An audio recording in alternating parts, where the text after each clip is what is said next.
An oil drop of 12 excess electrons is held stationary under a constant electric field. This in Millikan's oil drop experiment, the density of oil is this. Estimate the radius of the drop. So this is oil drop and it has a negative charge. How do I know? Because electrons excess में है. कितने electrons? 12 electrons. वैसे तो फिर हम इसे charge find कर सकते हैं, चलो वो बाद में देखेंगे. उसके बाद इसे एक इलेक्ट्रिक फील्ड में रखा गया है और जिससे कि ये एकदम स्टेशनरी हो रखा है, तो इलेक्ट्रिक फील्ड नीचे की तरफ है. अगेन मुझे कैसे पता? बिकॉज जो नेगेटिव चार्ज होता है इलेक्ट्रिक फील्ड के ऑपोजिट डायरेक्शन में जाता है, तो इट मीन्स इसमें एक इलेक्ट्रिक फोर्स है जो कि इसको ऊपर की तरफ लेके जा रहा है, लेकिन जो वेट है इसको नीचे की तरफ लेके आ रहा है, तो इस वजह से ये बैलेंस्ड है. अब आप अपने माइंड में आप आइडिया लगा सकते हैं कि हमारे पास, देखो ये आपको यहां पे लिखना नहीं है बट जस्ट मैं आपको समझा देता हूं. जो फोर्स है, since electric field is given, charge is given, charge given है, ठीक है, यहां पे Q is equal to n e से चार्ज ही निकलेगा. और यहां पे जो मास है, what is mass? Density into volume. डेंसिटी का सिंबल रो मान लो, और वॉल्यूम भी क्या होता है? 4/3 pi r cube into gravity. तो देखो इनको इक्वल रखना है क्योंकि बैलेंस्ड है, और ये हमारे पास सारी चीजें हैं और आर निकल जाएगा. तो बेसिकली आइडिया लग गया है आपको कि कैसे करना है इसे. सो यहां पे हमारे पास जो गिवन है वो लिखते हैं. Electric field that is 2.25 into 10⁻⁴ Newton पर कूलम.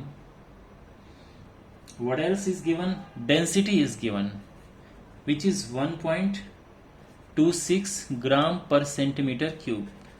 लेकिन अब ये दूसरी यूनिट में हो गया है और हमें रखना है इसे किलोग्राम पर मीटर क्यूब में पूरे एसआई सिस्टम में. सो ये हो जाना चाहिए. ये देखो, जब भी ग्राम पर सेंटीमीटर क्यूब होता है जस्ट मल्टीप्लाइड बाई 1000 10⁻³ और आपको मिल जाएगा किलोग्राम पर मीटर क्यूब. ओके, अब यहां पे हमें इसका रेडियस फाइंड करना है, radius of the drop. So you know that जो उसका वेट है it is balanced by electrostatic force. Mass is density into volume into gravity. जो फोर्स है that is Q into electric field. Simple अभी तक. Again जो volume होता है दैट इज ड्रॉप है स्फीयर, तो volume is this. Charge is N into E क्योंकि नंबर ऑफ इलेक्ट्रॉन्स दिए हैं. और अब जो है यहां से R³ क्या हो जाएगा? देखो 3 ऊपर जाएगा, 4 नीचे आएगा, पाई नीचे आएगा. उसके बाद यहां पे NE अपॉन ρg. ठीक है, सब कवर हो गया. ये हो गया, ρg नीचे आ गया, ये ऊपर आ गए हैं. अब हमें यहां पे वैल्यूज पुट करनी है, तो वैल्यूज पुट करते हैं. चलिए, अब ये सबसे इंटरेस्टिंग पार्ट होने वाला है इसमें. 3/4 pi is 22/7. Number of electrons 12. Charge 1.6 into 10⁻⁻19.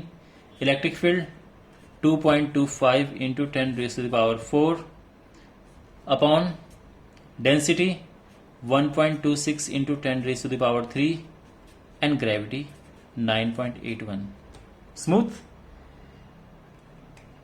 अब यहां पे करना है इसे कैलकुलेट. कैसे होगा? देखो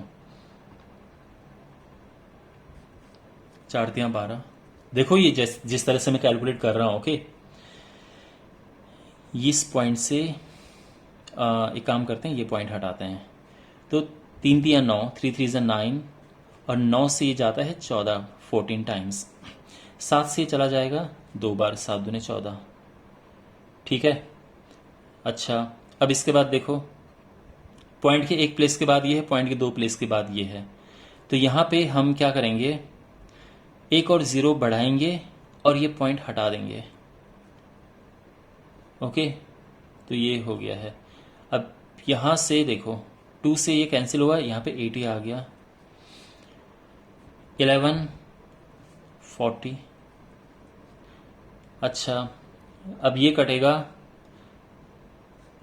9 से 25 टाइम्स, और ये 9 से कटेगा तो 109 आ जाएगा।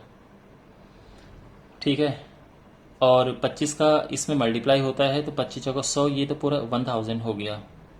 तो जो फाइनल अभी तक स्टोरी है वो है कि ऊपर 1000 है, ठीक है, 40 इंटू 25 1000, और नीचे हमारे पास है 11 इंटू 109, और 10 रेज़ टू द पावर क्या है -19, 3 ऊपर जाएगा तो 4 - 3 1 हो जाएगा। अच्छा, इसके बाद ये हो गया -20। यहाँ तक सब क्लियर है।